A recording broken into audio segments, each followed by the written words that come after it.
Hey folks, this is Ben Gessel. How's it going? I'm pretty sure I've made a video regarding this subject before, but well, thereabouts. But I'm gonna maybe again. I'm pretty sure that I have haven't quite said what I'm going to say. There we go. That's it. So, like I say, I'm sure I've tackled the subject before. It has to do with ability levels in music and how to know what ability level you are at.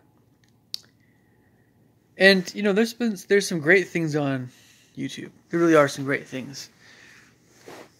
And this is gonna be go pretty deep. And again, if I mentioned some of the stuff before, just bear with me. I'll try to mention new things or things I haven't mentioned before, at least. So the two instruments that I'm more proficient in, or especially one of them, far more highly skilled, are piano and horn. But I've also played trumpet. And, you know, there's things that are kind of unique techniques to each instrument, but we'll get to that when we get to that. Right off the bat, a beginner pianist, of course, just brand new, doesn't know very much. But we're often talking, generally speaking, we're talking about little kids, or kids that are new to music. Sometimes we're talking about older folks or adults. It could be people of any age, of course, but it's just that if we're talking about complete beginners, you know, we're talking about little guys that they've barely had any music classes in school yet. So with beginners, especially with little guys, little kids, we're talking about really basic rhythms. For instance, quarter, half, whole note rhythms. Eighth note rhythms are, you know, more mid-elementary-ish. Yeah, at least they get to be more common. And dotted half notes, not quite right off the bat, but in a little bit of time. So basically, eighth notes and dotted half notes come fairly early on, you know. But this is all still very, you know, beginner level, elementary level stuff, basic rhythms, and you know, with piano, we're talking about just 5-finger at first, middle C position, G position type stuff. And flats and sharps you want to introduce gradually and bit by bit. And just basic musical terminology, staccato versus legato, basic dynamics, just P, MP, MF, F. Later on you can add PP and FF. But generally speaking, more of those basic stuff. And then just basic, you know, tempo terms.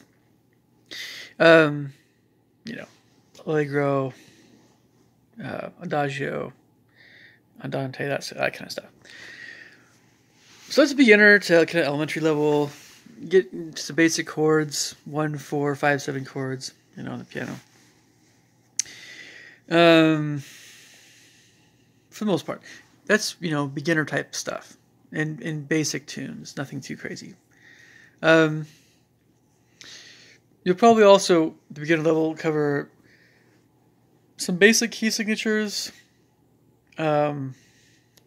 Nothing too ambitious. Probably a handful of different key signatures, mostly major stuff. Some methods like the Bastian method, go through all the major keys, pretty much, and some minor keys. But that one's a little bit more ambitious key signature wise. With horn, we're just talking about being able to play in the mid-range, being able to identify C, E, and G, be able to play those distinctly, you know, basic pitches, just being able to play the mid-range fairly accurately, and have a decent sound, have all the mechanics, you know, okay shape, you know, your basic fingerings, be able to play some basic tunes. That's beginner level. Okay, so intermediate level, they're getting it more and more involved here, I know. Intermediate level on the piano. And of course you have late beginner and you have early intermediate and all that stuff. But intermediate pianist really should be at a point where they've either mastered or they're learning all of the major scales and at least most of the minor scales. But it's a little bit more fluid. It's something that's a bit more second nature, a little bit more. Yeah, I will admit that the difference between beginner and intermediate has, they're going to be more familiar with harder key signatures at the intermediate level, or they won't be afraid to tackle it, or they'll be learning them. So you could give an intermediate player a piece with 4 sharps, and yeah. And if there's an intermediate level player really truly that hasn't done as much work on key signatures, then they'll often find it to be not all that tricky. That's intermediate. The early intermediate's going to be a little bit, so, but then that's only one dimension. There's all the additional, music notation, 16th notes and dotted. So dotted 16th and because triplets are a little bit earlier, originally speaking, but sextuplets,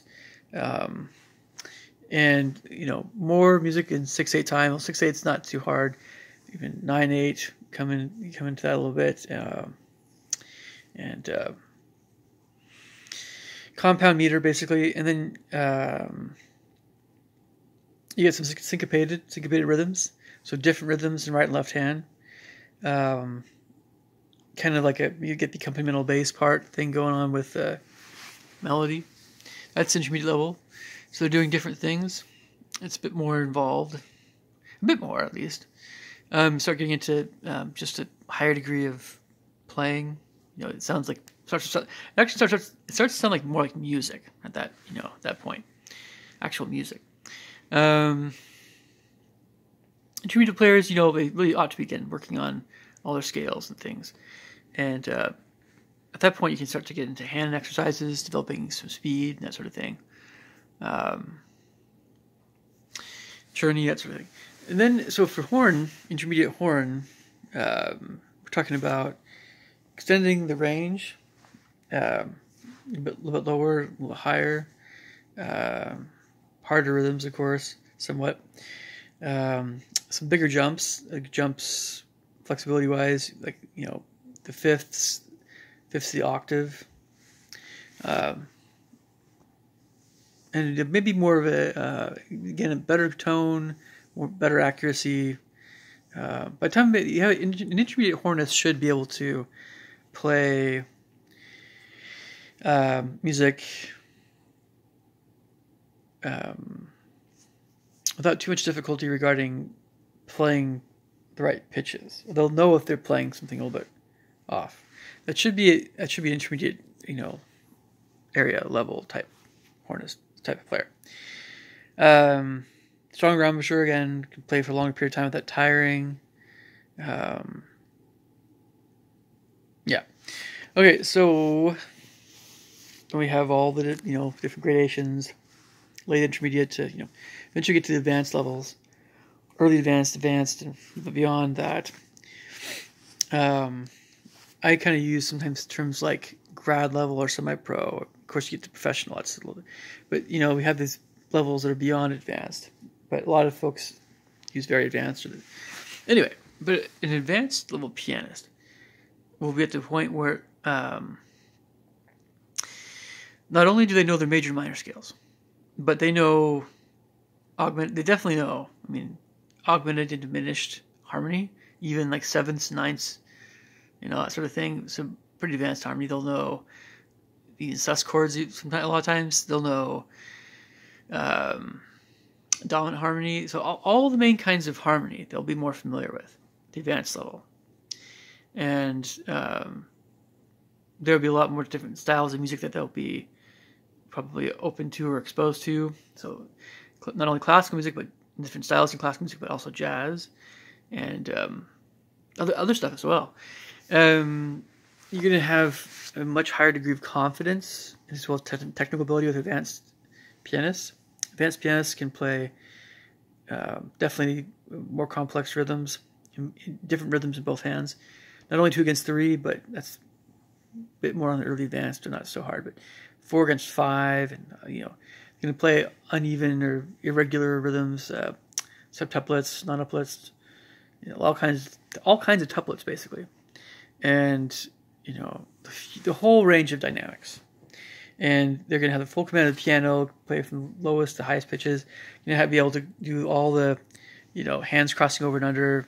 Chromatic scale should be down, pat. So you can start to really get into more of the standard repertoire. A little bit at the intermediate level, of course, but definitely by the time you start talking about advanced pianists, that will be playing a lot of the standards. Not necessarily all of them. Some of them will be beyond that point, right?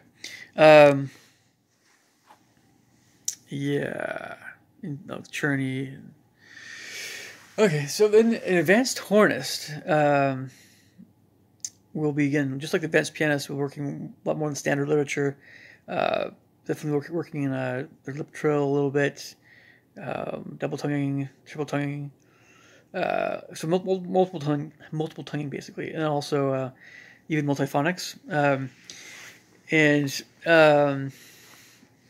definitely the full range of the horn, and then starting to extend it a little bit maybe, but the tone quality will be definitely better, very listenable.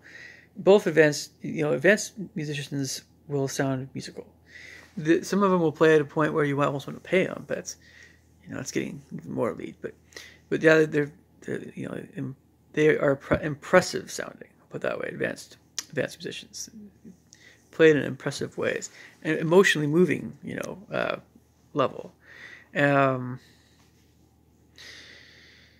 So a lot of times, before we go on to other levels of ability, again, beginners are often thought of to be either kids, or if you're older than just a little kid, you're starting out on something. Intermediate level musicians are often thought to be really skilled kids or teenagers, or adults that play more casually, that sort of thing. Had some lessons when they're younger. Advanced level musicians are, generally speaking, preteens, teenagers that are spending a lot of time on the instrument. But more people tend to think of advanced musicians more as adults.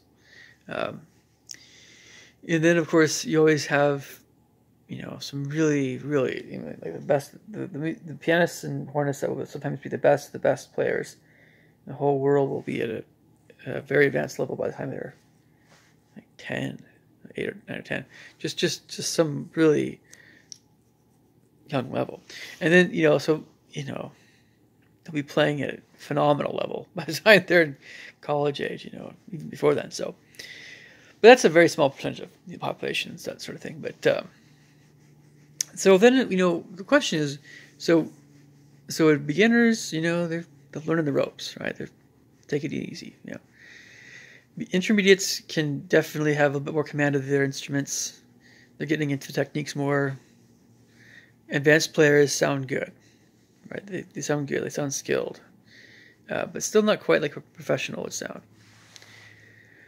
So whether we're talking about pianists or hornists or any other instrumentalists, the thing about professionals are that they're going to have a sound and technique that you can tell has been honed over years and years and years of practicing. Hours, and just countless hours. I mean, just a lot of time. Wow. A lot of hours. Like thousands and thousands and thousands, like 10,000.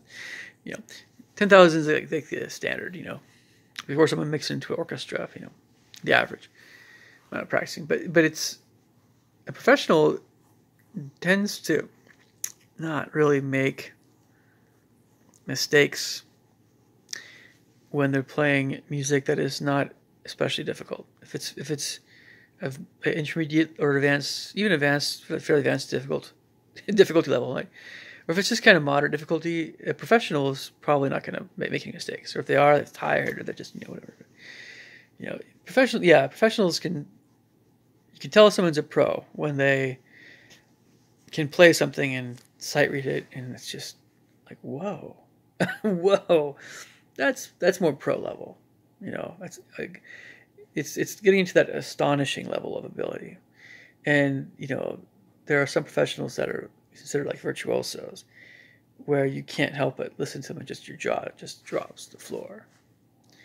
Sometimes profoundly so. And some professionals aren't maybe quite as skilled as that, but we're talking about the general ballpark. some professionals, but again, we're talking about, these are folks that can play the hardest music written, and it can actually survive, or can actually do pretty well, playing this stuff, the hardest music. And so one of the things, of course, is that there are those gradations between advanced and professional, which I like it when, when people realize that there are gradations, the differences, different ability levels between those 2 points. Although we tend to think of ability level as being 4 main groups, beginner, intermediate, advanced, professional. There really are indeed many gradations of ability before you get to a real professional. And then there are gradations beyond the professional. We're talking about world class or virtuoso type, master level, like whatever. A mastery of their instrument, complete mastery. That's often thought of to be a professional, but a master, I think, is a more elite professional. Okay, this all being said, it's always a question of where each of us feel like we are at. And the farther you go in music, the harder it is to know where you are at. Truly. Well, at least if you're talking, especially if you're talking about your overall, like taking everything into account, all your musical skills and everything, where are you at? And that's sometimes it's too hard to tell because it's so many different types of abilities. But it's only easier to just talk in terms of one instrument or one skill level. So my piano skill level is advanced. Some would say a bit beyond that. Some would say, I think I'm pretty much advanced. My horn skill level, French horn, right, is pushing into the professional range. It's like semi-pro, really. I've played professionally, so I could call myself a professional, but it's in that ballpark, semi-pro to pro. My composition ability is my best area. I'm best at composition. However, experience-wise, I mean, I'm not quite as experienced as on the horn, but I'm basically a professional level composer. But again, it's just a question of experience. But it's what I'm best at. So overall, yeah, I'm a professional. It's just that my weakest instrument of all the things I teach is the piano, and so that wasn't my major. But I've always played piano. So it's totally cool if people, of course, have other ideas about where they're at, their ability level. Of course, we all do, but this is important, to have a more of awareness of, because teachers always need to keep these things in mind. Always need to keep in mind what students can handle, what they're ready for, what they need to be working on to improve in their skills and things. And people that aren't taking lessons need to know what they can handle, just if they're at the music store and want to buy some music to play. And so it helps to know what you can do. And the more skilled you become, the more you know precisely what you can handle, really, and what you can't. More or less. And there are a lot of folks that can play that are very brave. I guess I'll use the word brave. They're very, very brave. That might play music that's a little bit beyond them. But working on that kind of music will definitely push them. But some folks, I tend to be more cautious personality. Some folks that have a more cautious personality will sometimes not play music they won't want to play music that's very challenging. There's more of a tendency not to do that. Well, it's all fine and good. It's one of the difficulties in teaching anybody that's more cautious. They won't want to push themselves that much that way. So there are ways around that and things, ways to handle that. But a lot of times it's kind of if someone's smart, if they play very accurately, you can just say, well, you're playing all the right notes, right? Don't worry then so much about, thinking about all the notes, each note. As we know, the more elite you get, the farther you go in music, the bigger chunks of music you can just, this is this, boom, boom, boom, just eventually get to the point where you can sometimes see the entire page and just be like, okay, I know what's going on. That's definitely pro level. But anyway, if you guys have any, leave any thoughts and comments below. Catch you guys later. Take care. Bye.